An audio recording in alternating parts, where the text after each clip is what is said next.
wing chick. I have books over there too. I have curse items and stuff like that. I'm all into the spooky shit and all paganism and all that type of crap. Whatever anybody wants to believe in, you do it. That's whatever floats your boat. Just don't shove it down my throat. Is how I gauge it. You should tell that to the Catholic Church.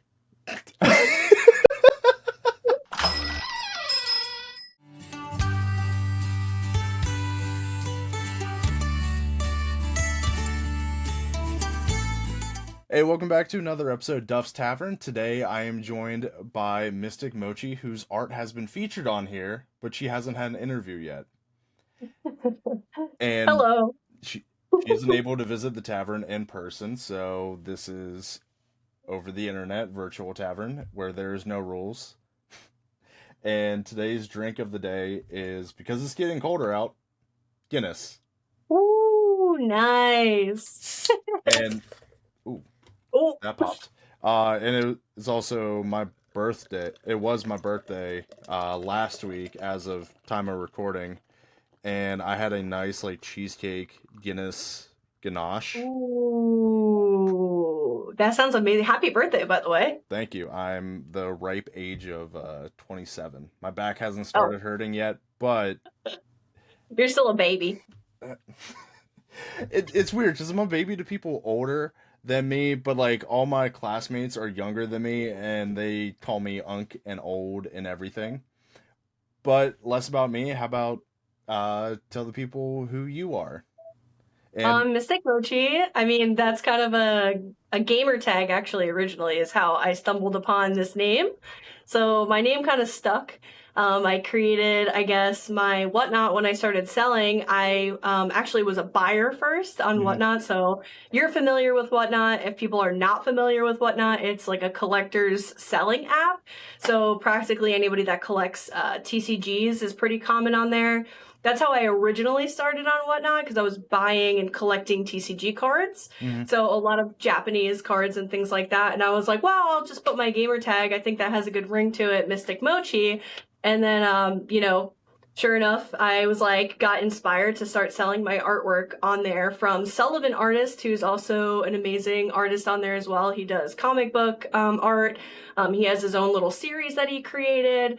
So he was actually my inspiration to start selling my artwork again and getting back into the business of selling art, which was actually, I took a 6-year hiatus before I started doing artwork again consecutively.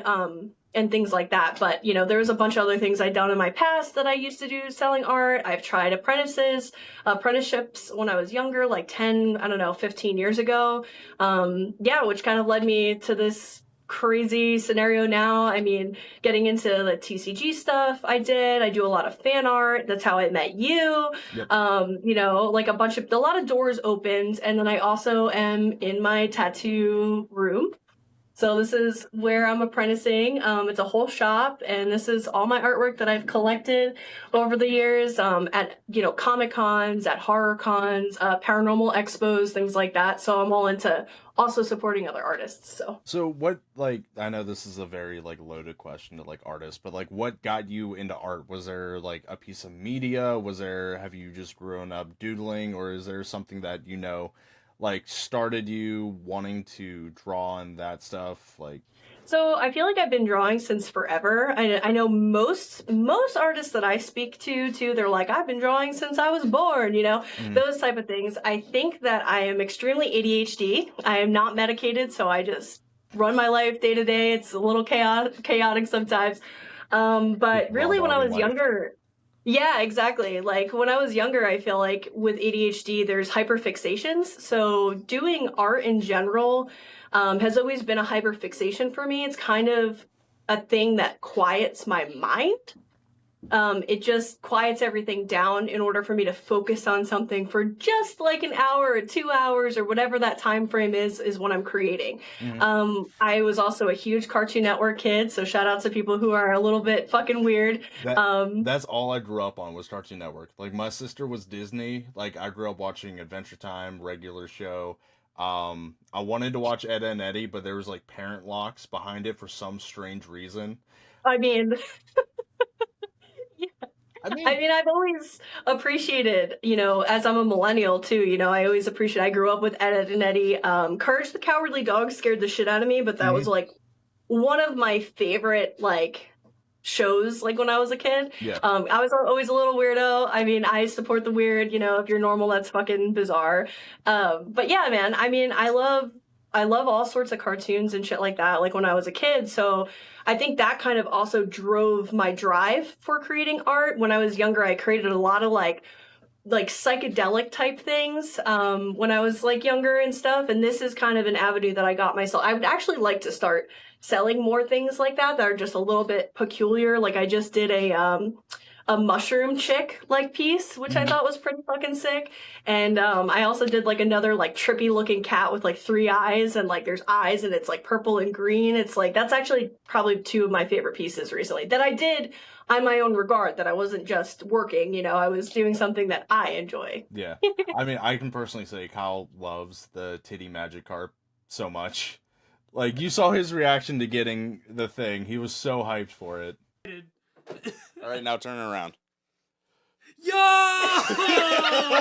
Is Magikarp shiny in a bikini? Okay, that's actually kind of awesome.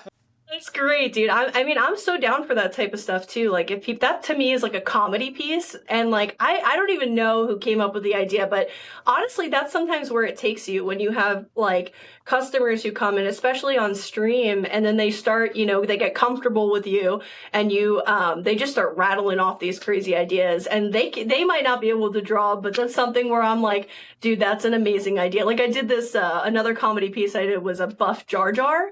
So it's like Jar Jar Binks, but he's like fucking like huge and he's just like jacked up. So funny. I would love to do more of that stuff too. My commissions are open, by the way. Yes, I mean, you as she also sells on Whatnot. We've had a Whatnot artist on here before. Um and two very separate art styles from the realistic, more like animal thing, and then you do like a lot more NSFW anime. Like I Yeah, I mean, I'm very versatile. That's yeah. the thing. Like, if I just did a pet portrait the other day, like I'm capable of doing those things. I don't shy away from jobs, Mhm. Like if someone's like, "Oh, can you paint my dogs?" I'm like, "Sure," or like draw the dog. I don't usually paint. I used to paint a lot. But, I can do that stuff too, man. Like I just ended up being in the realm where that shit took off. So I leaned into it because that's I was like, okay, well, this works. Like people like this, so let me do that. But like there was a period where like someone had reached out to me and they're like, well, can you do like a realistic looking Maleficent? And I was like, well, yeah, I've done Expedition 33 characters that were more realism. So I can do realism. It's obviously more fun when I do not safe for work stuff because you just kind of you're just, balls to the wall type of thing with that thing. But I mean, I like to do all sorts of stuff. I'm very versatile in my styles, but I've Mhm. always enjoyed cartoons when I was a kid. That's kind of where I originally started to get where I am now. Yeah. And like growing up with the millennial age stuff, obviously, I in the age fell for the trap of growing up with Gwen from Total Drama, the what's the one from Scooby Doo? What the The goth. I'm making a joke that I got Pavloved into liking goth girls. That's what, because that was all the characters like back. Well, I'm a hex girl, and I'm gonna put a spell on you. I'm gonna Back Oh, the then. Hex Girls, Hex the Hex Girls. Girls. That's it. Yes, And then the yes, yes. Velma show absolutely ruined the Hex Girls. Oh Yo, my. dude, I mean I don't blame you, goth girls are fucking hot, so I can say that for sure. Yeah, that redheads and goth girls are sort of my kryptonite. Hell yeah, dude, you're type. You got a type. That's fine. It's the most dangerous type, I will say that. But like you brought up Expedition 33. Like, have you got any inspiration from like video games and that stuff? Because I played, like, I'm very like, I do D&D, I do this podcast, I write a lot. I get a lot of inspiration from like how I write and everything from video games and that stuff. I didn't know if you like saw, like, let's just go with Expedition 33 for an instance, like how the artwork for that would, like, do you have any like translation from like where that So I guess, influenced? I mean, like, really, when it comes down to art, I feel like everyone, anything that someone creates, someone's going to be inspired by it, right? So, like, they just change it a little bit. If they see something, they're like, oh, I want to do it in my style. Or sometimes you just go on a piece of paper and you're just like, well, let me just run with it. So there's characters out there that people have, asked me to do that I'm like, have no flipping idea who this character is. You know what I mean? But I just run with it. I do my research always beforehand. I always make sure I'm like, looking at as many images as possible and try to morph them into something that's still going to be executed well. I feel like with, even video games, I mean, I am a touch and go. My hyperfixations float. Mm-hmm. So, like, I am really into TCGs right now. I got back into Lorcana. I'm collecting Disney cards. I'm learning how to play now. Like, so there's always, like, I'm always kind of, that's why I'm also versatile, because I'm so ADHD that things just kind of cling to stuff. I download as much information I possibly can, and I'm inspired by those things at that time. So, like, for instance, you were saying about, does that inspire you? Like, those things. Like, I just finished watching Black Sails, which they brought to Netflix, which is a Starz show. Yeah. But it's about pirates, right? And oh my god, dude, like it's just a couple seasons, but I fucking love that show so much. I was like, this is amazing. Like, so recently all I've wanted to draw and paint, like I did a digital painting of like this crazy sea and like a huge pirate ship, like because I'm like super into pirates right now. I'm like, pirates are so fucking cool. Like, let me just do that, So I feel like there's shows, there's TV shows, there's movies, there's video games. There's so much inspiration out there for people to get their ass out of the seat to start sitting down and creating something. Yeah, is Black Sails the one that focuses on Sneed Bonnet? On who? Sneed Bonnet.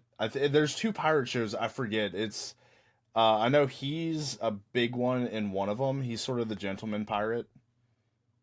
I don't think so. It's about like Captain Flint, basically, Okay. and like there's Long John Silver and there's Anne Bonny, which is cool because actually all those names that they use are actual, like besides Flint, but like all of them they actually use from real history. So Yeah, and I think Anne Bonny was in Assassin's Creed Black Flag, if I'm remembering correctly, because oh shit. yeah, because they had like Blackbeard, they had Sneed was in there, they had Cat and Kid and Anne Bonny.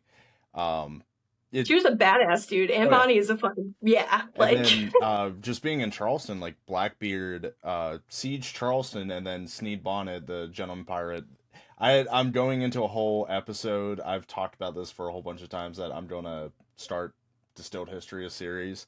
I haven't got around. Well, I filmed it, but then I rewatched it. I'm like, I fucked that up, so I scrapped the whole thing, and I haven't had a chance to refilm it yet.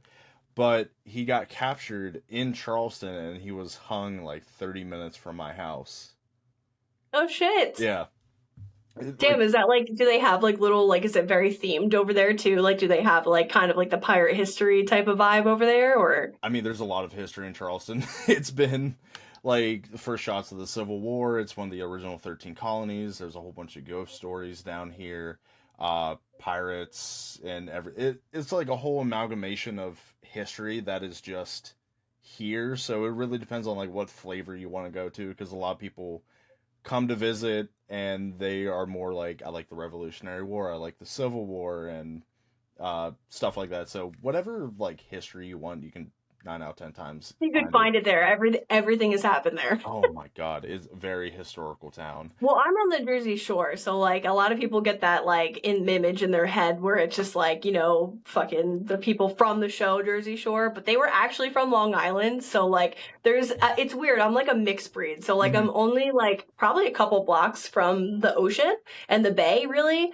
But then if you go the other way, it's just pinelands. So it's just all trees like for days. Like you'll get lost out there. I'm actually only like 30 minutes from where, the Jersey Devil was born. I was so just like about to ask that. What is the Jersey Devil? Because I've heard like a little bit about it, because I love, obviously, Mothman cryptids is my favorite. yeah. I fucking love cryptids. I mean, like, as much as, I mean, you know, I don't know down to the T for the story, but I know that he was born from the Leeds family, which was only 30 minutes from here. Basically, and it was the 13th child. So, like, apparently this creature was born out of this woman, the 13th child, and flew up the chimney and then went into the Pinelands. So that's the story, technically, of the Jersey Devil. They had, like, I don't know, I could be wrong, but back in the 60s, potentially, in that area, someone did try to create like a fake Jersey Devil where they like put together a kangaroo, like a rabbit, because he's apparently supposed to have like hooves and has like kangaroo ears, has more of a horse-like face, and he's got bat wings. Yeah. So that's typically what he looks like. And someone tried to be like, "We caught the Jersey Devil." But I mean, if you go out there at night, man, it's pretty creepy, you know? I mean, the Jersey up Jersey's up in like the Appalachia region, right? Or does it like sort of tip out because like that whole? I think it tips out. So, Okay. like in Virginia, I actually go camping usually in the Appalachian area. Usually for like weekends, usually 4 nights. We go to a festival. Usually, me and my best friend out there, which is awesome. But people are always like, "Oh, the Appalachian Mountains," but it's beautiful out there. But if you drive, like Jersey's very, again, versatile. You know, you have the beaches, then you have the Pinelands, then if you drive all the way north, you're going to hit mountains and more northern areas where it's going to be fucking cold, you know? I mean, I personally love the cold. Like, I want to leave South Carolina because our summers are like 90s, hundreds, humidity. Right Dude, now, it gets hot, but it's like it's like 40s right now. It's pretty cold out right now. We're about the same. Like, we're in the 30s and 40s, and I'm loving it. Like, I'm sleeping every day with my window open. I'm actually feeling comfortable for once, and I know it will like fade out because it's the South, but Yeah, I mean, I like the change of seasons. I think that I'm pretty grateful that I live in a space that's like that, but New Jersey is pretty expensive. It's actually like statistically, I think ranges in the top 10 is like the state that people move out of because of, you know, yes. finances. So I don't blame them. I want to maybe move out to like Pennsylvania eventually because like there are less taxes out there, but we'll see what happens. I mean, I just, am here now for the past 3 months and 1 week I'm in. So I've been documenting how long I've been doing this apprenticeship for tattooing. So I have so many more things that are going to be, opening up for me, I think in 2026 for tattooing. Yeah. So what made you like get into tattooing? Because I sort of tune into your Discord every once in a while, and a few times I've shown up to your streams. I've been completely AWOL from everything since I'm in like my last semester, 2 semesters of school. And good job. I am ready for it to be over. But like I've seen roughly like through your stories and everything. Like, what made you get into tattooing? Have you always wanted to do tattooing and haven't found a person to apprentice under, and now you found someone? Or so it's an easier, I would say, industry to get into more so now. So when I was like, I would say like 12 to 15 years ago, I've always liked tattoos. I have probably over 20 tattoos myself. So like, and it just is, I mean, even just being here has been kind of great because I've gotten like 3 tattoos in the past like 3 months that I've been here. I'm like, well, this is my new life. I'm going to be fucking covered. But like, I've always loved tattoos. Like I always like wearing tattoos. I started getting tattoos literally as soon as I was able to get tattooed. I was like, okay, 18, like let's fucking go, because I don't know, it's art, like it's an industry that is art, which is great, but it's more like it's a little edgier, right? So like I've always kind of had that like, ooh, I'm edgy, like I've always kind of been that way, like in general. So like 12 to 15 years ago, I did try to do an apprenticeship, but it was up in Jersey City, which is I would say like an hour and like 30 minutes away. I was working full time. It just was, I personally am not a city person. You could not pay me to be in the city or to live in the city. I just don't like it. Yeah. It's overstimulating for me with my like neurospiciness. I'm like, it's just too much. So I call it neurospicy. Everyone does. But anyway, yeah. You're like, wait a minute. I have autism. No, I've heard it multiple times. Neurotypical, neurospicy. Like I've the whole spectrum of autistic people I deal with, and Yeah, man, I prefer nature. Like I go camping, I'm a very nature person. But when I was younger, I didn't really have that like focused mindset Mhm. where I am now. I've been in such a hustle mode in the past, like I would say the past 3 years. But yeah, it just didn't end up working out for me when I was younger. And funny enough, I feel like the universe kind of like listened to me finally because I've been putting so much effort into my artwork in the past year. I just been, I mean, busting my ass really like with art for the last year. I mean, doing as much as I possibly can. And when I was working for corporate, probably I don't know, I've been working corporate probably for 12 to 15 years out of my life, which, that kind of takes you away from things that are more creative and things like that, or just doing the rat race, you know what I mean? But I've always felt within myself that I always wanted to work for myself. Mhm. I always wanted to and maybe it could be a problem with authority. Maybe that's me, where I'm like, fuck you, I want to do it my own way. So I started my dog business for pet sitting, which is a small business in my local town for the last 3 years. And then I was still working my corporate job. And then I started selling artwork for the last year. And then I ended up breaking my finger at my job. Couple months ago, and I was like, oh my God, like I broke my finger. And for some reason in that time, I was like, I'm not going back. So I ended up talking to my tattooer, who she's been tattooing me. All my tattoos are from her. Most of them are anyway. But for 13 years, she's been tattooing me. She's been tattooing for 20 years. And I reached out to her and I said, hey, if you're looking for an apprenticeship, like I could come apprentice for you. And she was like, that's perfect. She's like, we could take you on. So I was like, great, this is awesome. She said, I've been watching you create art for the last year and you've been busting your ass. And I'm like, well, somebody fucking notices, thank God. So she actually took me on and it's been just an immaculate vibe here. I actually have 2 mentors. They're both women. So yeah, man, it's been great here. And I'm here 40 hours a week. I quit my job. I never went back. So I took that leap. Just running my 2 businesses right now, selling artwork and pet sitting. And it's not easy, but I'm doing it. It seems like a lot more people nowadays. Like I've had a whole bunch of small business owners like come on. I've had Cass, I've had my friend Bailey and Russell. They owned a small candle company, like alcohol themed candles. My buddy Ed, who owns like a printing company and everything. It seems like everyone nowadays is trying to. Well, even me for myself, I'm trying to make this hopefully my job. Because like I don't know if it's because we like millennials and Gen Z have grown up with, I would say, uh well a problem with authority, because like growing up in like from at least Well, they also told us when we were younger we could do whatever we wanted. And we're also in this age gap right now. I'm 33, so we're in this age gap right now where we are the adults now. Yeah. So I think that's also part of it, that we're like, wait a minute, like I am an adult now, I think, like, can I do this? And you just shoot for the stars and see what happens. It's not fucking easy, but you got to do it if you want to do it. Yeah, the same thing like I've heard with all the people I've interviewed like this. They would rather take like the giant leap in trying out their own thing. And like Ed, for example, he had the best thing. He's like, take wild swings in your 20s where you can like mess up and still be able to get, if it doesn't go like the correct route, like take big swings. If you mess up, you still have like something to fall back to.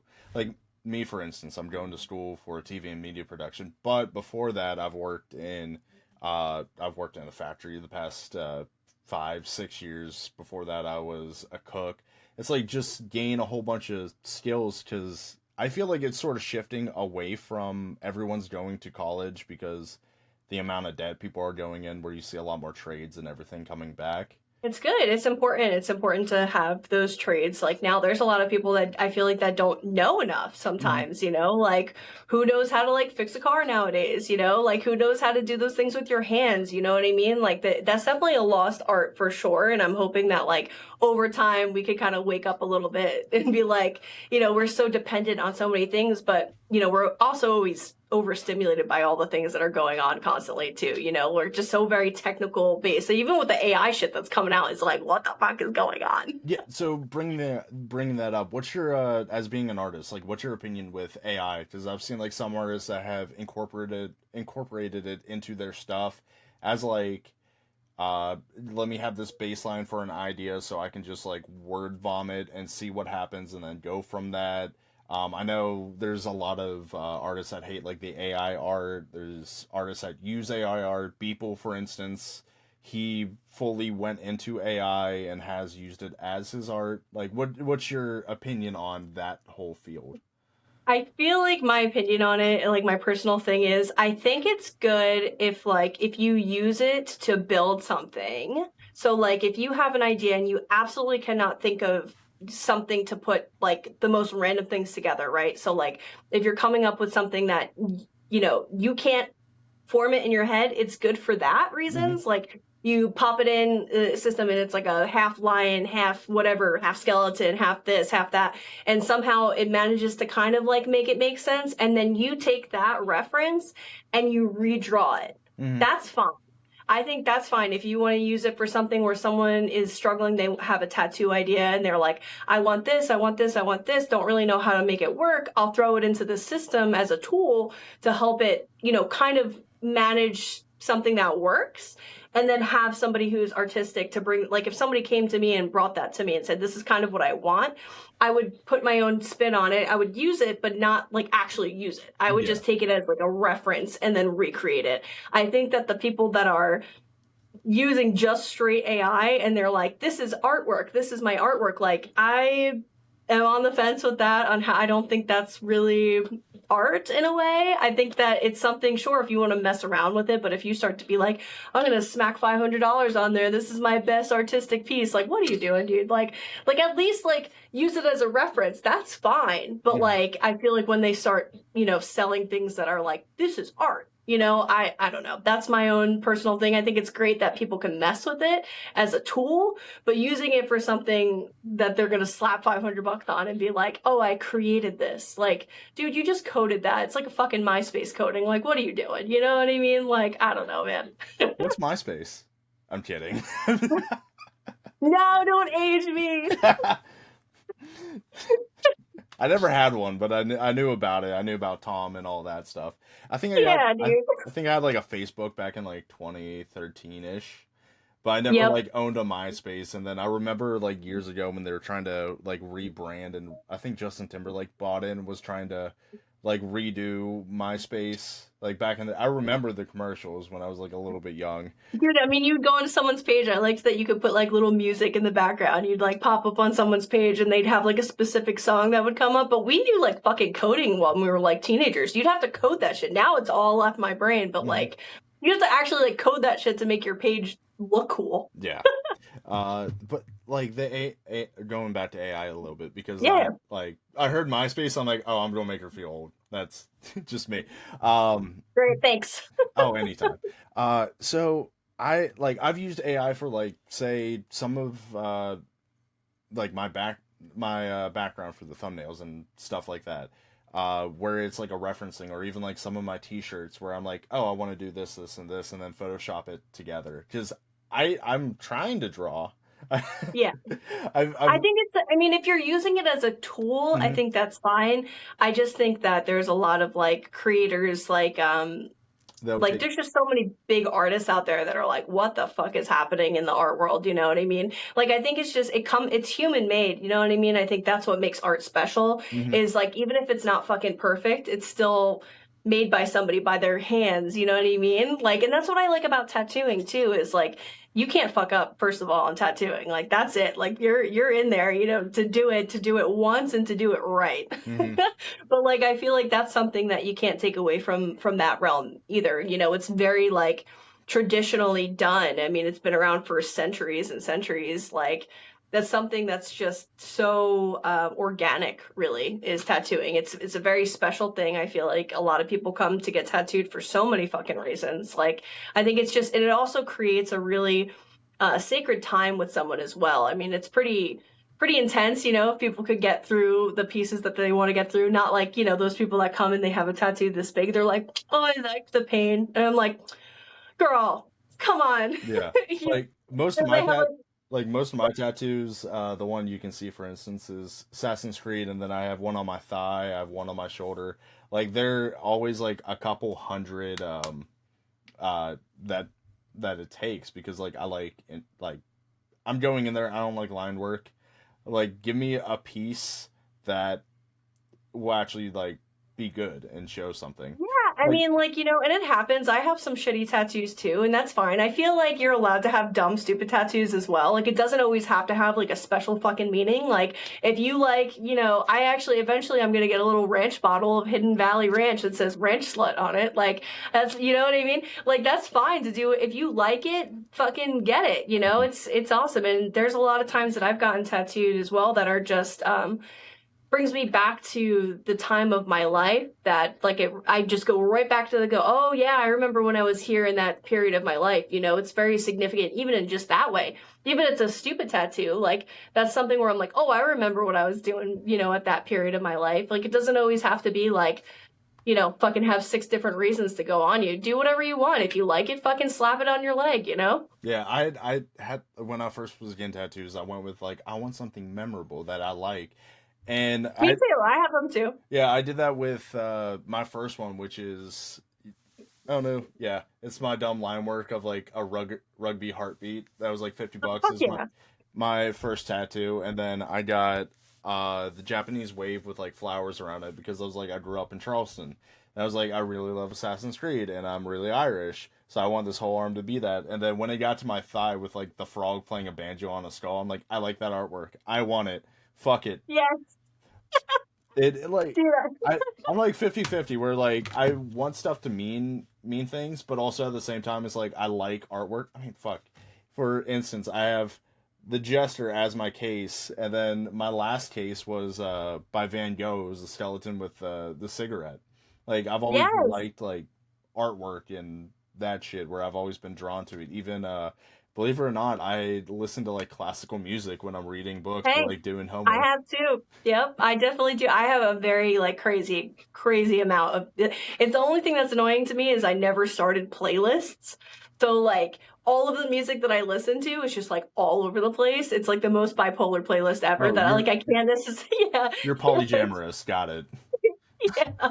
I'm basically an audiophile. Like, people will come to me and they be like, hey, what are you listening to recently? Because they know it's going to be like so many different fucking things. I at least put mine in playlists. Like, if you see my Spotify, you'll see like blues songs, outlaw country, Irish music, rap, and like I try to like separate them in playlists for my sake. My like songs is just out the window. Like, that I haven't tried to organize. It's They do have, though, on Spotify, I'm pretty sure, like at the top, if you go to your like liked songs, they have little like things at the top that say like folk, country, whatever that you're listening to. You could click those and it'll kind of sort through your liked playlist for like what you have on there. yeah, I try to stay at least somewhat organized. Like, when I got into Magic, going back to cards and everything, I knew it was going to be a lot. I have 8,000 cards already, but I have a lot as yeah, well. I knew that getting into it, it was going to be a lot. So I have 4 different like card organizers, so I can keep like all 8,000 cards in somewhat of a place. Because I saw my buddy who plays Kyle, who's been on here multiple times. He has a dresser drawer, and you open it, and it is just every card in there. I'm like, this hurts me. This physically hurts me. So I gave him like my old organizer, and he still hasn't organized it at all. You're like, you need this. Mhm. Well, do you play Magic? Yes, I've been playing about a year now, and Oh, nice. I have about 8,000 cards. I started off by like buying assortment, like bulk cards, to just Yeah. get a collection, and then I did Realm Box for a little bit, which would send me like packs and accessories and stuff like that. Ooh. And it got to the point where I'm like, I need to just start buying singles, because I don't need like this many cards. I would love this Yeah. many cards, but like my bank is screaming at me. I just spent like mad money last night on just like a box of Lorcana, which like it was because I was trying to build another deck and I only have one built so far for Lorcana. I mean, I have so many cards, but they switch them out so like quickly that now you have 1 through 9 sets, about that 1 through 10, maybe 1 through 9, but you could only play the 5 through 9 sets, which is like Why I have so many cards now? I mean, now I guess you would just collect them as like, I like this card, it's pretty, I'll put it in a binder. But yeah, I tried to get into Magic. I couldn't really get into Magic. I do play Dungeons and Dragons though, so like I think that's also kind of why I gravitated towards Whatnot, and kind of why I gravitate towards artwork that is fan art, because I had just mentioned this the other day with this other guy I was talking to about. He's like, what inspires you or whatever, the same type of thing. I was like, well, I feel like I like to do artwork for people. I like to know what they're into in that regard with fan art, because it kind of shows a little light into them on what their inner child is. And I think that I love that. I love to embrace that inner child type of conversations, into what really still like you are really into, you know what I mean? Even if you're in your fucking 30s or whatever, like I love that, keep your inner child alive. So I think that fan art is why I keep doing it, as well as because it's fun. It's something that people, have more of a light about. But yeah, Magic, I never really got into Magic. They just dropped a new League of Legends. Yeah, I saw that. The Riftbound, I played it like 2 or 3 times. Apparently it plays a lot like Magic. But there's a lot going on in that game. So I feel like I was like, ooh, there's a lot of rules and a lot of things you could do. Like Lorcana right now is a little bit more digestible. So like I feel like, I like that, and I'm trying to learn Union Arena.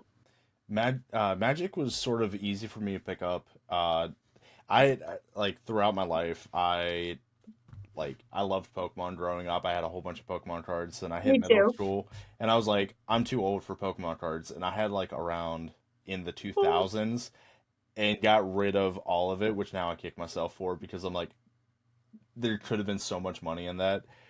But then like growing up, like I always loved anime. I always loved that. But like everyone growing up around my age, you had to like hide that you liked anime, because Yeah, the me weird too. kids. Yeah, they run through the schools like, Yeah, the Naruto fucking- running, or like the people like dressing up, or immediately like everyone thinks like hentai when they think of anime for the first time, the older generation. So Yep. I was growing up, I was like, okay, yeah, I'm a nerd, I play video games, but at least I don't play Dungeons and Dragons. Then I started playing Dungeons and Dragons, and I was like, okay, yeah, I'm a nerd, I like Dungeons and Dragons, it's fun, but I'll never get into Magic. I grew up loving chess, and that is just chess with fantasy stuff, and I became okay. addicted. And because Yep. like for instance, I play Commander, which you have one commander that is a legendary creature, and then 99 other cards that focus around your like what your commander does. So it's very like you have to synergize and that stuff, which I like, because I'm like, okay, this works with here. I look like a crackhead being like, this works with this. This is, and I have 9 decks of different cards that I've made, because I'm like, oh, I like this idea. Let me go through my 8,000 cards to find something that works.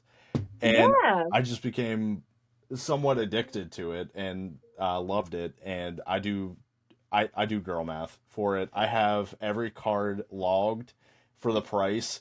So I see like the total, how much my collection is worth. And if I've spent under that, then I can always sell the whole thing and make more money than what I put towards it. Will I sell it? No, not at all. But girl math. I mean, I did just pull like I think it ranges from $920 to $1,400. I did pull this new iconic Ariel card the other day from Lorcana, but I would actually, if it's above like that, I would get it graded and then sell it.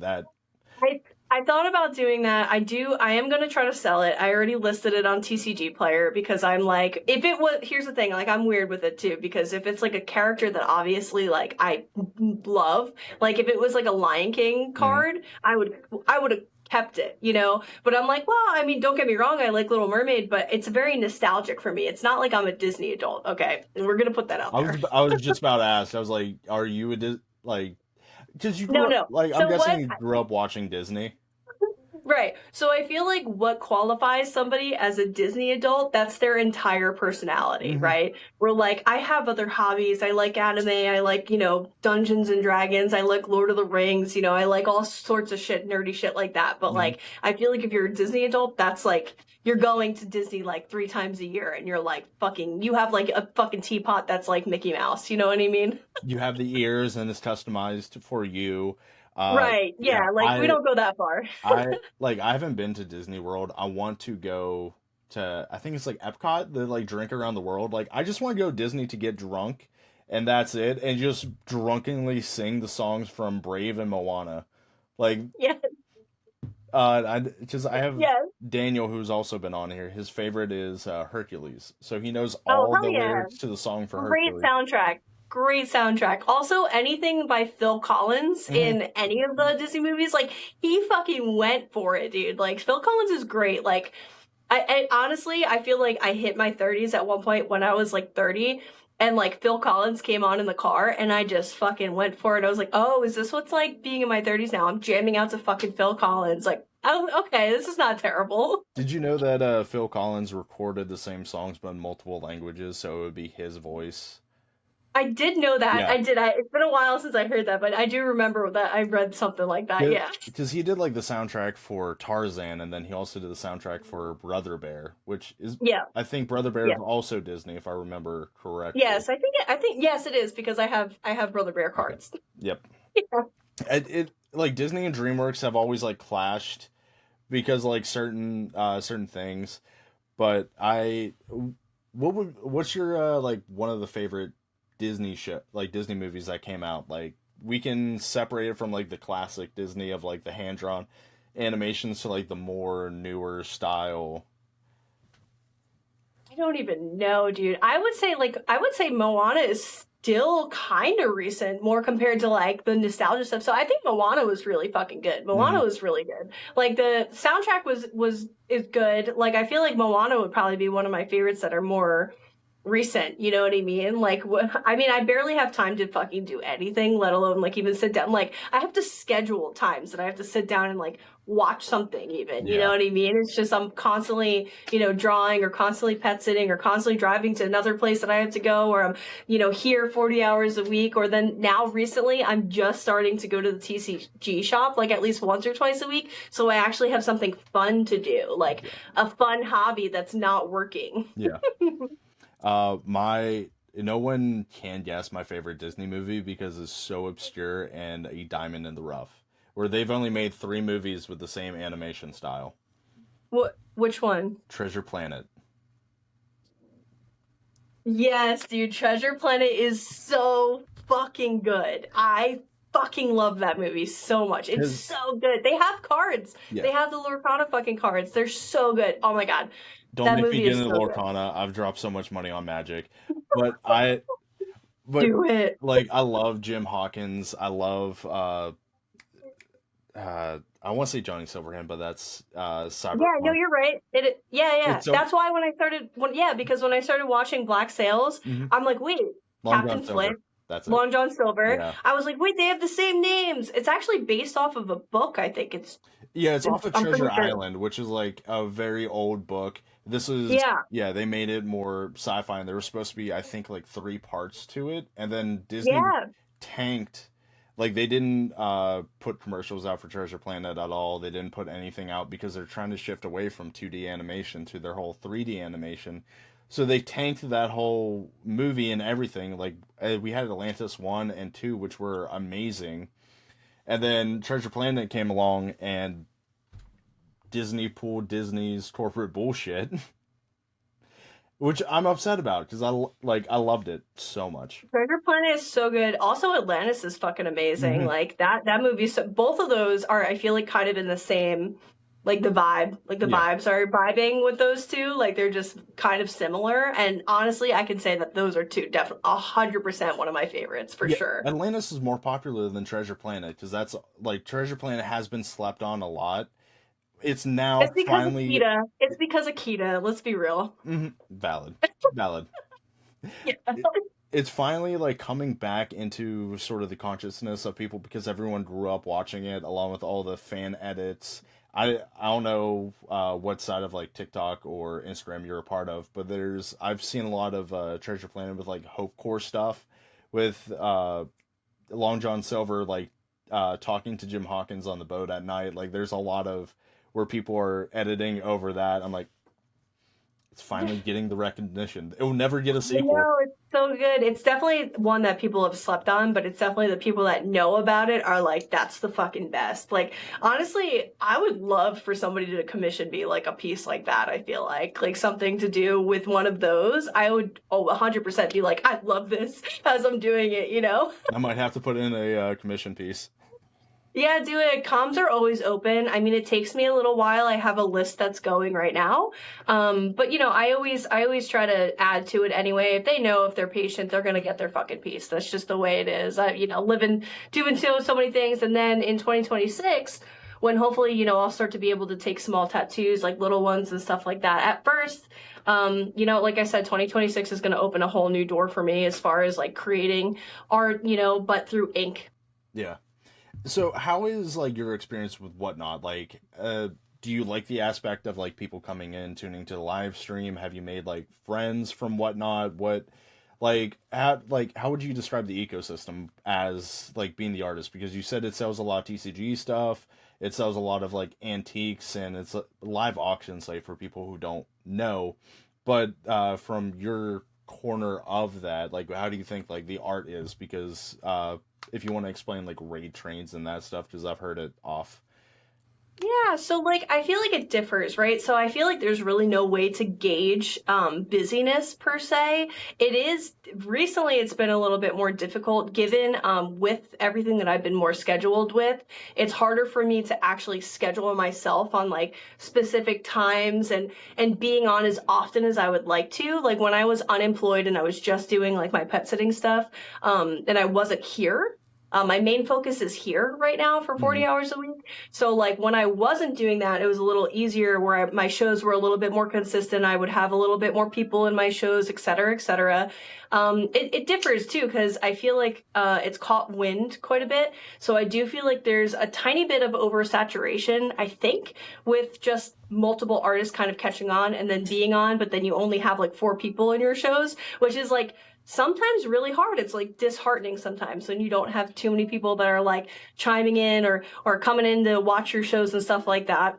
But I always say that as long as I have commissions, I'm happy. Even if I have 2 people in my streams, all I want is to do that. I want to make sure that I'm working on commissions and I'm still having that hub still going where like I have work to do in order to get onto stream. But it helps a lot of people. I feel like body doubling is definitely a thing for me. So when I'm streaming, even having one person in there, it's helping me kind of get through that process. It is a smaller part of Whatnot for sure, because, you know, there is a lot of Pokemon sellers, there's a lot of TCG sellers, there's a lot of, you've been on there, like lots of shoe sellers and things like that, where I think that they have kind of a hustle and bustle. They have little boo-boo shows that have like hundreds to 900 people in a show. The art realm on Whatnot is still a baby, okay? And a lot of the people that are on Whatnot selling, most of them are baby artists as well. So it's people trying to just knock into a system where they can get work, really, you know? That's the whole reason why people stream, is so they can make money on that app, you know?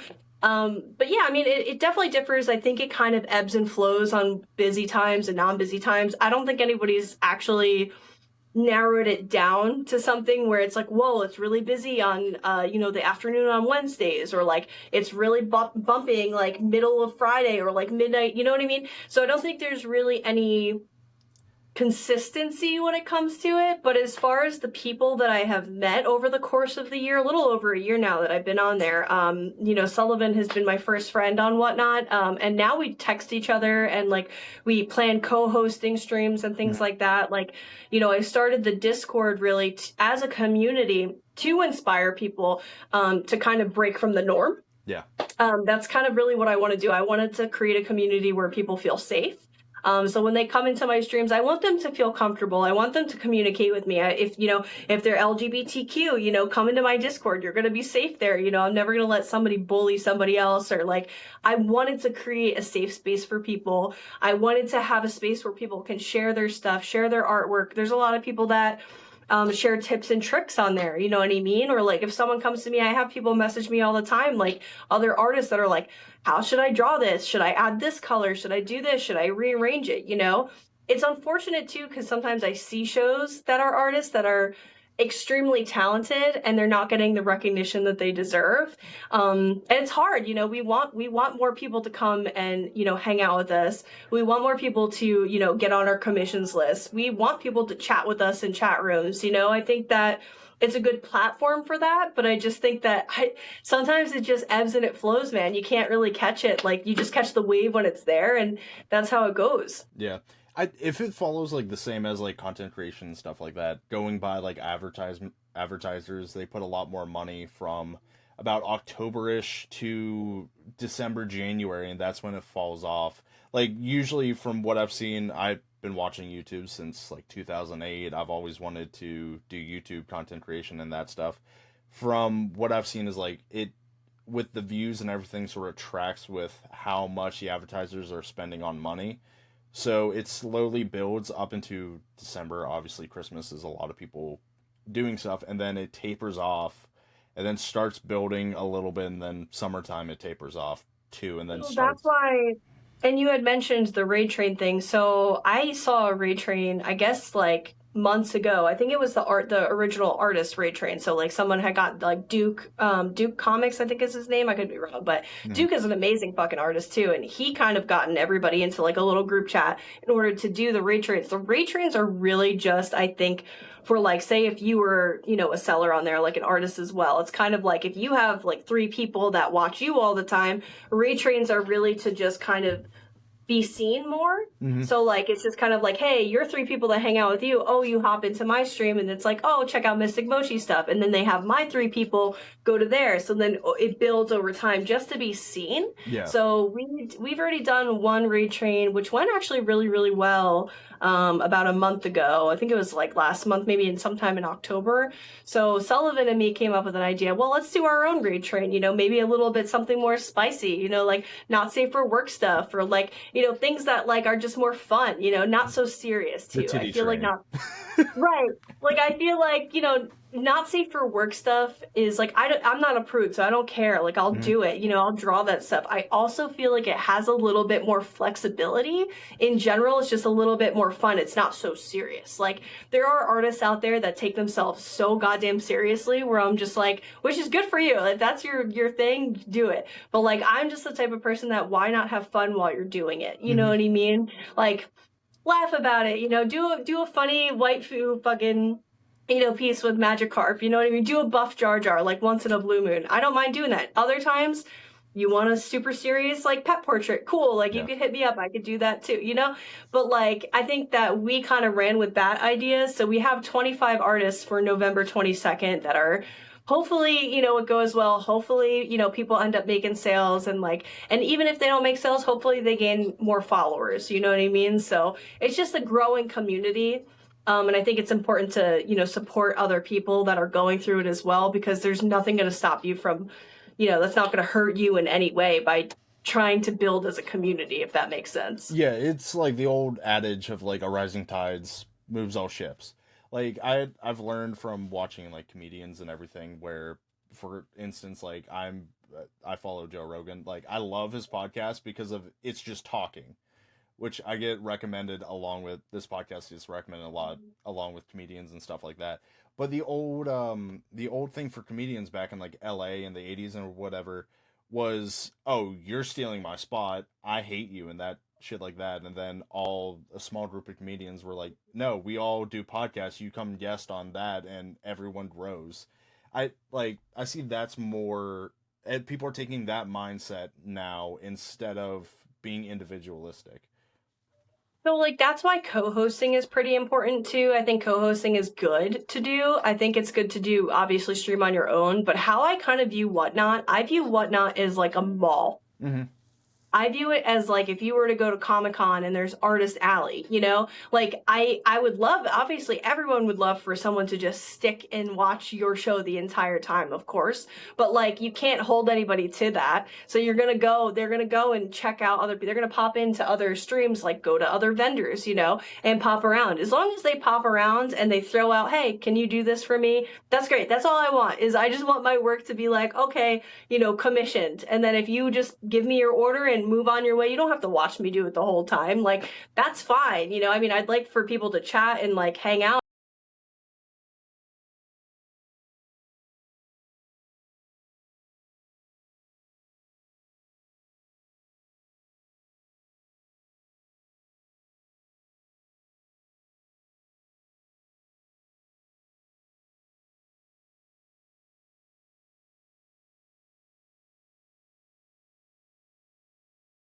not, or do you have like other platforms you stream on? Like I know Instagram, YouTube, Twitch is another So like.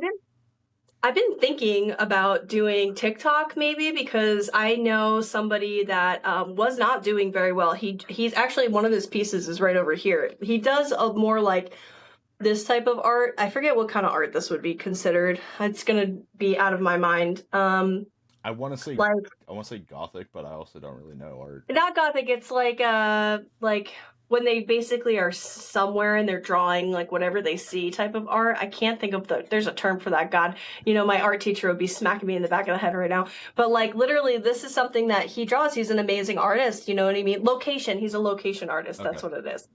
Yeah, so like he does stuff like this. He was not doing very well and whatnot. He got on there and it was just, one or two people shuffling in there and he couldn't keep people in his rooms. I mean, he's an amazing artist, So he actually ended up telling me he popped over to TikTok, not to sell anything, but just to pop in there.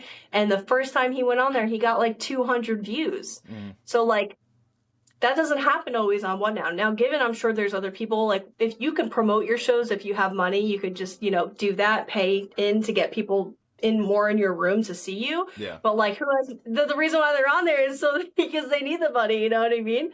So, but that's what I mean. Like, there's a lot of artists, like, and I wouldn't say like, oh my God, like I'm the best of artists or whatever. But sometimes I'm kind of bummed. I'm like, damn, I do like pretty good work though, right? Like, I'm okay. Like, and I wish I had more people that would see other artists as well, like how much we put our time and effort into that, Yeah, I know a lot So of it's people. important.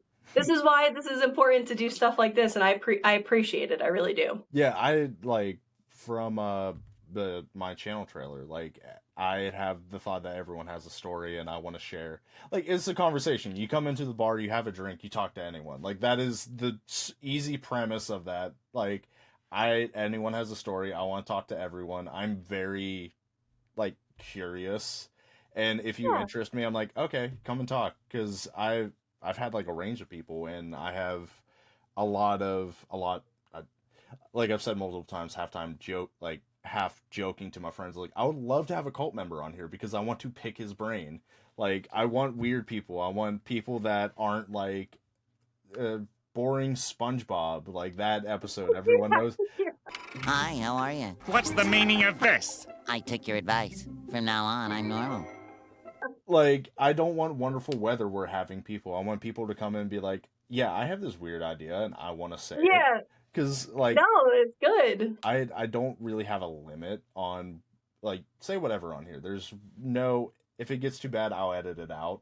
But 9 out of 10 times I don't edit anything out. Like your thoughts are your thoughts and yeah.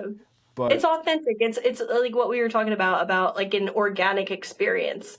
The same thing is like with tattooing, even just being in the tattoo world now and just fully being here 40 hours a week when I go in with my mentors and stuff, there's people that are really like spilling it all out, almost like a therapy session, you know what I mean? Because that's kind of like what, your body starts to go, your blood pressure starts to go up, you're getting tattooed, you're going through this experience, and there's a lot of reasons behind it. So you actually find out a lot about people that sit in chairs, you know what I mean? That are just getting done something that, maybe they just got divorced, you know what I mean? There's some crazy story behind that, or like, it's a memorial piece because they just lost their animal or their dog, there's reasons, there's huge things that people get over, huge hurdles in their life that come, they want something they're going to remember, by getting a specific piece. So it's very organic. So what you're doing is extremely organic as well, as when you start to get even people like me, like, oh, I'm a little guy out here just trying to fucking be a good artist and make this my life.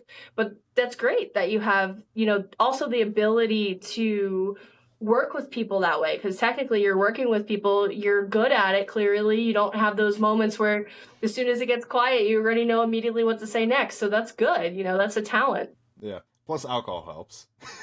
Yeah, it does. It's a lot. Just like even when I bring people in, like it's people who've never been on a podcast or anything before. So it's like lights, camera, microphone here in your face. Like people get a little bit camera shy and that stuff, so the alcohol sort of helps lighten the tension, and half the time like people forget like, oh yeah, this is all being recorded, which could be good or bad. Yeah, oh no, what did I say? Yeah. But it like I've also liked for instance, like I can't do art, but it's also a great self-promotion thing too. it's like people who never see your stuff, like people who like your art, for instance, will probably never tune into a podcast. It's like, oh, I like her, let me listen to her for over an hour, because it's very hard to bullshit for over an hour. Like you can get Yes. your little that's why I hate like the news interviews and anything, because like you have like your certain talking points and you're very boring and very I'm gonna what's the name of it, getting like the group opinion on what the correct answer is. It's like hard to bullshit for an hour. You actually It be is. yourself eventually in that stuff. Yeah. I mean, I've never been that type of person anyway. I just don't think I have it in me to like fake it. Mhm. Like, I'm just not like, and that was always one of my problems working in corporate, is because I could never fake it. I was always like, this fucking guy's an asshole. Like, fuck you, you know? Like, I'm just not a fake person. I feel like I'm pretty authentic. I think that I hopefully make people feel comfortable when they come and they talk to me or they reach out to me for certain things, you know?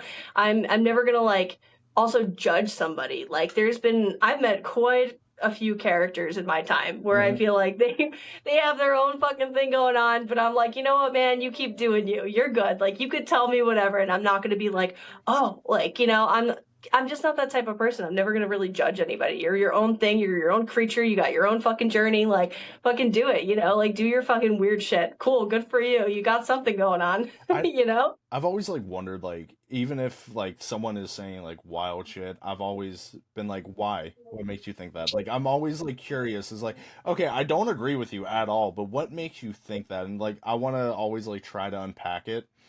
And which like for instance, my neighbor, very big into conspiracy theories and that stuff. I love that. I love conspiracy theories. I'm like, why do you think that? Why Me do you too. think chemtrails are making everyone crazy? Tell me about the lizard people. Who do you think are the lizard people? But Beyonce. Mark Zuckerberg, Beyonce.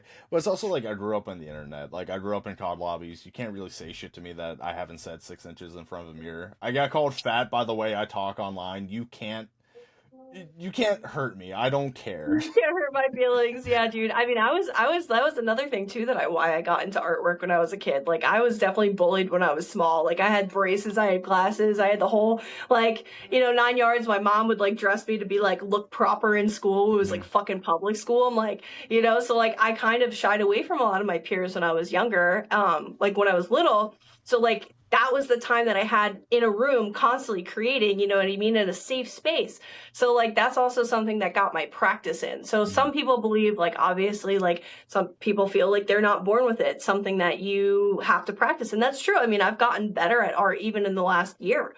Like there's things that I've improved on in the last year, but that's really what it takes is constant practicing, you know? Like I think it's a kind of a mixture of both. I think there's people that just immediately have an eye